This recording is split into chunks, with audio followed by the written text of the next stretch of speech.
สำหรับลำดับต่อไปนะคะจะเป็นการบรรยายจากวิทยากรรับเชิญนะคะจากต่างประเทศนะคะมิสเตอร์นันทคุมาพุรุโชทมันนะคะจากMandai Wildlife Group ประเทศสิงคโปร์นะคะจะมาบรรยายในหัวข้อ Creating Positive and Meaningful Experience as the Way Forward to Conservation นะคะหรือการสร้างเสริมประสบการณ์เชิงบวกและมีความหมายเพื่อการอนุรักษ์ที่ยั่งยืนนะคะสวัสดีครับ Good afternoon everyone Okay. Sawadee krap. Good afternoon, everyone. My name is Nanda, and I'm from Mandai Wildlife Group, Singapore. Today, the topic for my presentation is creating positive and meaningful experiences as the way forward to conservation. And I would like to share some of my experiences with you. And hopefully, this presentation is a meaningful experience for you to bring home today.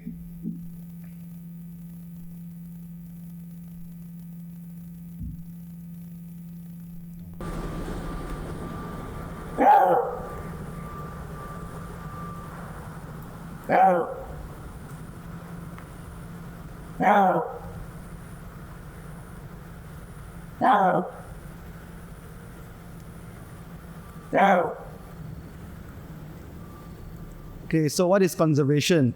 Conservation is the ability to protect and to preserve. So what does it mean to us is what we have to do. So these kind of meaningful experiences are a powerful approach in advancing conservation efforts and fostering a sustainable future.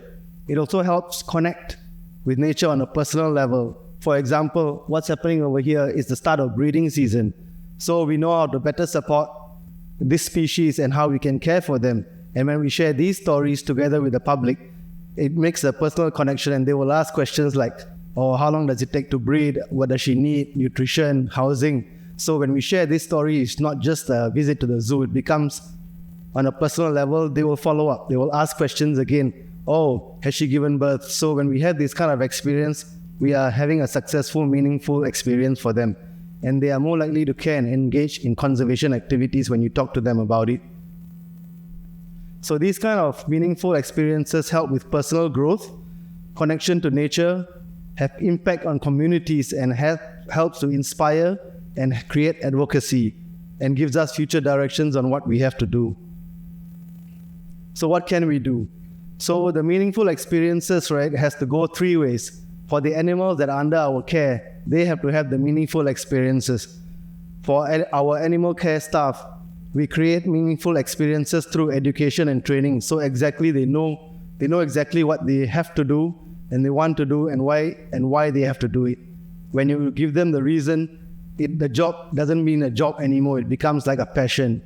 And educating our visitors as well. We hope to inspire and engage them in conservation projects through these kind of experiences. So every zoo visit, they have to bring home something, not just see the animals and go home. They have to have a reason of why they want to get involved.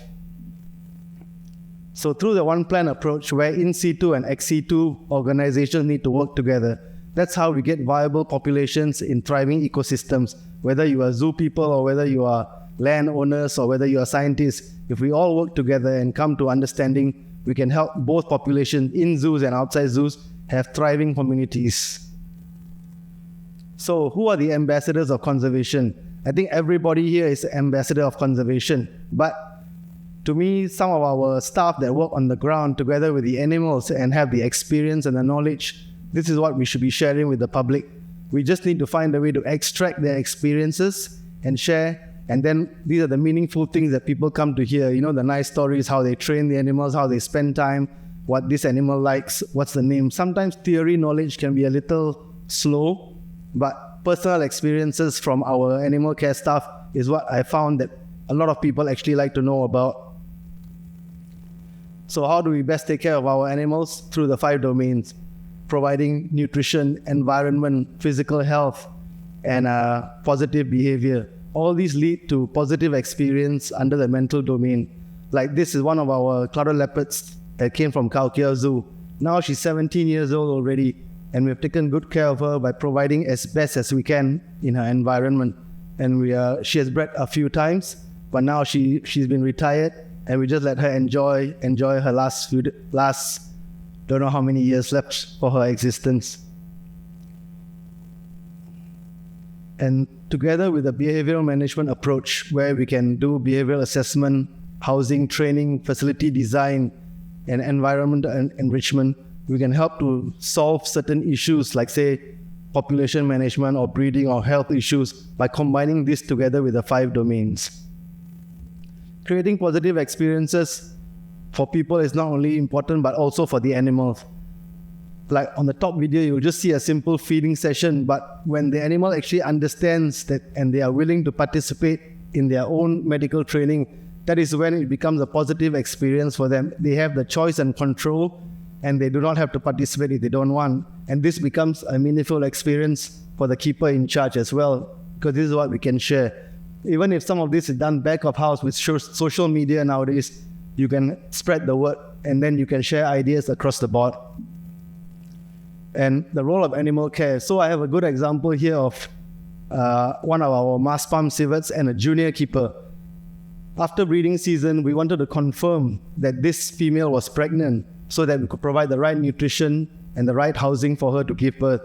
But we wanted to find out and confirm without having to sedate her. So we came up with a plan and a simple design of training, and my staff managed to successfully carry out and safely, because this female is quite aggressive at certain times. And we found through the ultrasound, we have 2 young ones inside, and they were born successfully.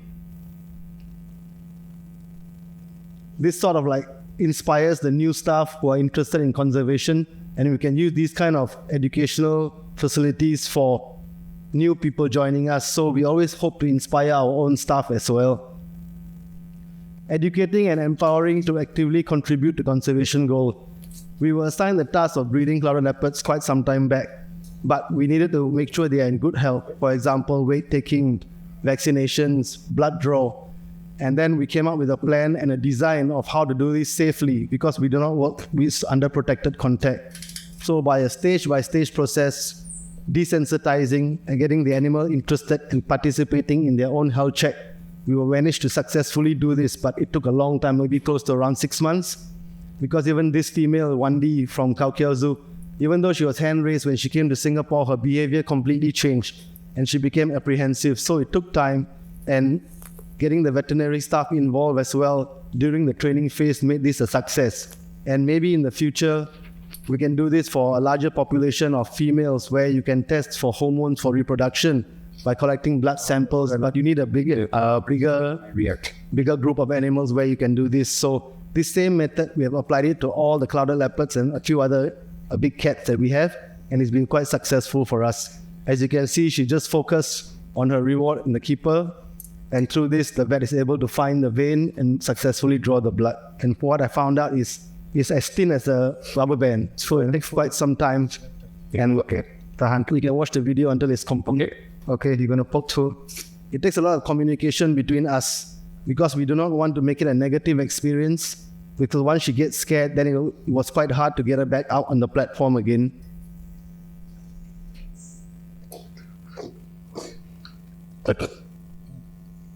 So while she was calm, he managed to inject the needle and managed to draw out the blood. Same goes for our main wolves. When we tried to breed them, we saw them go through breeding cycles, but no offspring. So we wanted to maintain their health and find out what was wrong when both were in good health. So regular blood checks was what was recommended. So we came up with a small innovative design, and we did a bit of training and get her to understand to put her leg through here, and it's like a little arm sleeve, and we managed to draw the blood successfully through the front leg from the cephalic vein. And this took quite some time, maybe about 4 to 5 months. And the knowledge was transferred on to my staff. So they all get involved, and these same stories, when people ask us, how do you take care of your animals and how do you do? Because a lot of visitors seem to want to know how we care for our animals nowadays. They not just come to see and then go home. They want to know, what have you done? Have you done your best? So when we tell them and we show them, we share these kind of videos, they are quite impressed. And then they ask, can we come and can we get involved? Can we see this? And then we have to explain to them certain protocols that need to be followed. And we modified the area. We made a little box so her head could come further down. So her paw would come further forward, her limb. And then we went through the whole process of desensitization to the alcohol and pricking of the vein. And through all this done by the keepers on a regular basis, we managed to achieve this quite successfully. And when the day came, she was highly cooperative. This veterinarian has been supporting us quite a lot, and he gets involved with a lot of the animal training, and she's very used to him. And we use different vets once the whole process is settled down, so the animal is actually responding to the process and not the people, because sometimes they get put off, or when they see the veterinary uniform, they get a little bit scared. So by doing the regular process, it becomes a routine for them instead of having to be just a one-off incident. So this was a success for us. So we can apply the same theory. Each animal has their own individual behavior. So we need to understand when we work with them that not all may respond the same, but we can always try without giving up. And through this method we saw, because giving your paw or giving your hand without seeing what's on the other side, it requires a lot of trust. And we found that this was a trust building exercise. She's not even worried about what's going on anymore. I think even when we give our hand for blood, we will be looking at the needle. So she's fully trusting us, and quite successful at the end of it. Okay, next we can look at creating natural environments. Why? Because this is the perception of what visitors see. To get immersed in the exhibit, they want to know what animals do in the exhibit. So we should offer space for natural behaviors. This reduces the stress and reduces boredom and promotes overall health. This is the first picture in the setup of an exhibit. Second one, we should help to promote natural behaviors and encourage species-specific behaviors, meaning that if you have animals that are arboreal, you need to provide top areas for them to move around, or on the ground, you need to provide big land space for them. For us in Singapore, a lot of things are quite small, so we try to do the best we can with what we have.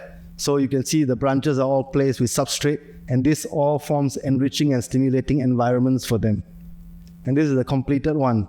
So educational value, when people come to visit, they will ask, how did you do this? And this becomes an information and an engaging experience. And through this, they will understand why we need to protect the natural habitats. This is where the animals come from in the wild. And they say, it should look like this. So we can talk to them about deforestation or habitat loss. And then it makes sense why we need to preserve these kind of animals. Okay, I have a story to share. So this is one of our cloud leopards that was born 12 years ago. He's been with me for about 12 years. He had an injury when he was young, and we had to amputate his front leg. But we rehabilitated him together, and we put him back with his siblings, and he wanted to do everything like what his siblings were doing. So we created an exhibit with a soft ground and inclining logs to give him the choice if he wants to climb.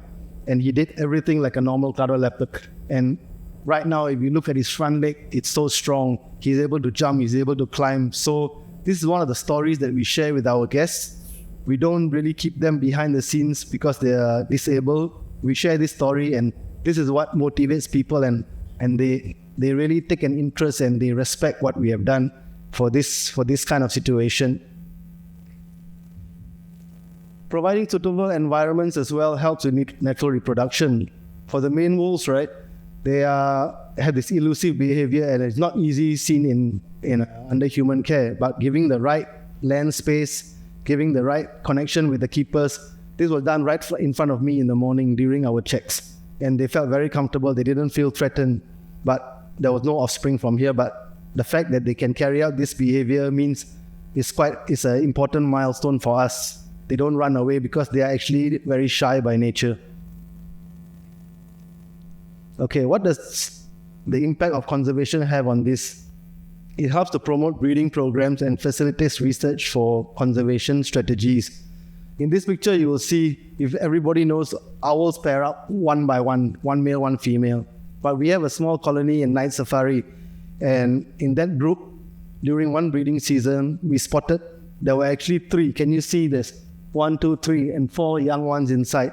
So it became a polygamous situation whereby there was 1 male and 2 females taking care of 4 chicks. So it facilitated, somebody suggested to me, why don't you collect data on who does the feeding, who does the taking care, and this could help for sustaining our population in the future, and if this actually happens in the wild.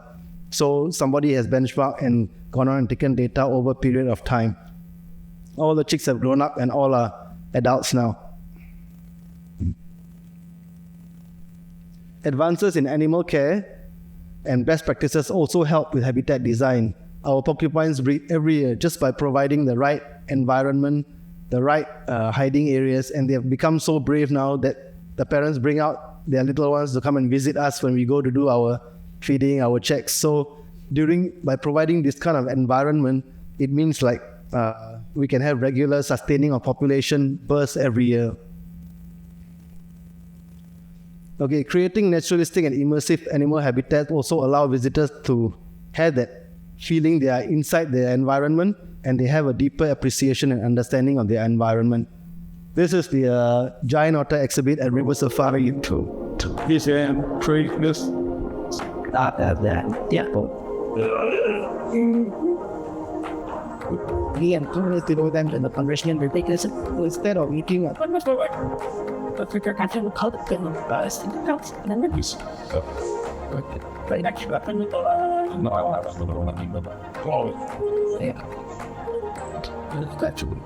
You're in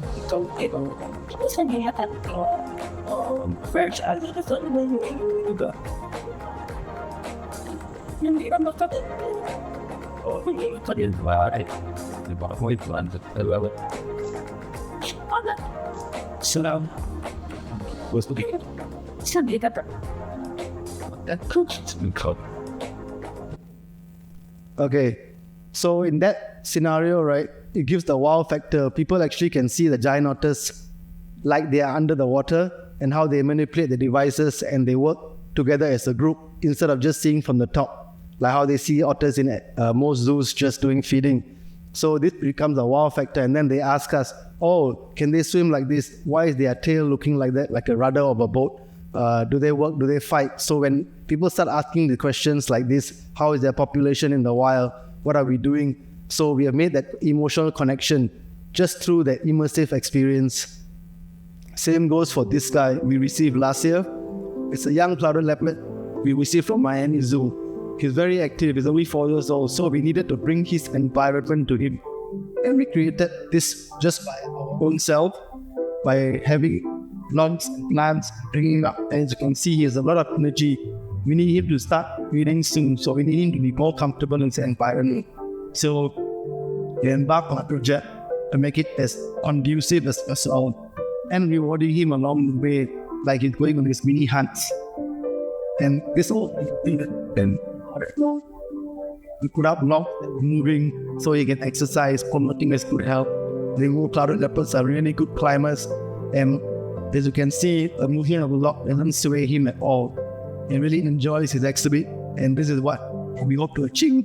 Not of wedding that we do this on a regular basis. You see the log moving and he still doesn't go along with it, still enjoy it. So hopefully in the future we can get a female to pair him with. That's what we're planning to do.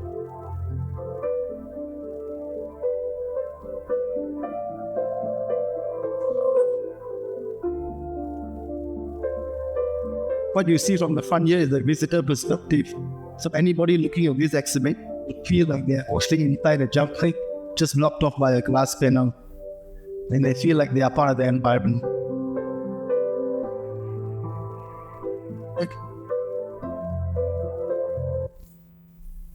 Okay, so the importance of our staff understanding all these programs and alignment with it so that they can best pass the knowledge and spread the word of conservation to the guests is very important. So by having interaction sessions like this and getting students, the next generation to come down is what we did. So we described the behavior of the animal and what they need, and we got them involved with creating enrichment devices. They spent about 4 or 5 hours and they put up their devices and the enrichment for the animals to actually engage, and then they assess themselves, and then they have our own group discussion. We never really interfered. We let them discuss among ourselves. So instead of a visit to the zoo, it became a thinking process. So we try to do this as often as we can as it's part of the education and outreach programs with various species, because this gets them thinking, and then they ask, oh, is this animal endangered? Is it vulnerable? What are we doing? Are we supporting? And when we have the next generation thinking like this, means we're on the right path. So, bridging the gap between awareness and action. Me and my team, we were assigned to come up with a guest interaction program, but we wanted to do something with a conservation message. So we decided to choose the slow lorries. Why we chose the slow lorries? Because one of the most highly trafficked animals in Southeast Asia. And people keep them as indoor pets with poor condition, with their fangs pulled up because they have a poisonous bite, with poor nutrition. So it took a long time for us to do this training, this plan. But it was not a show. It had to let us go show ourselves.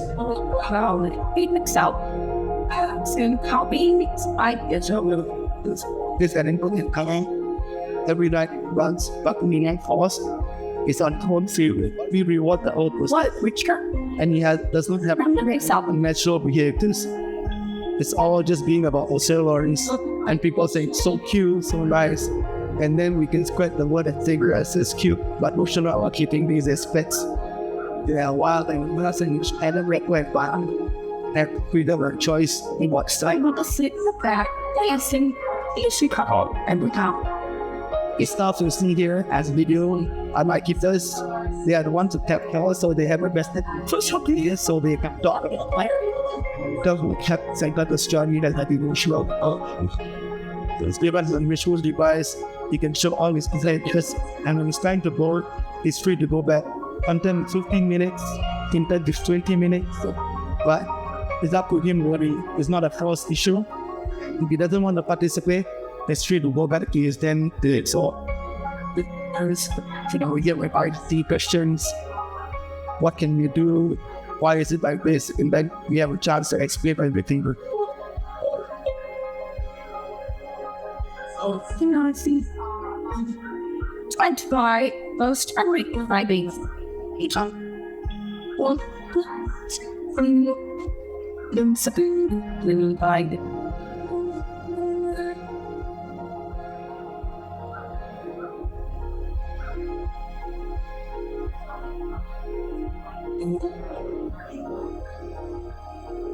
Work. Then onward.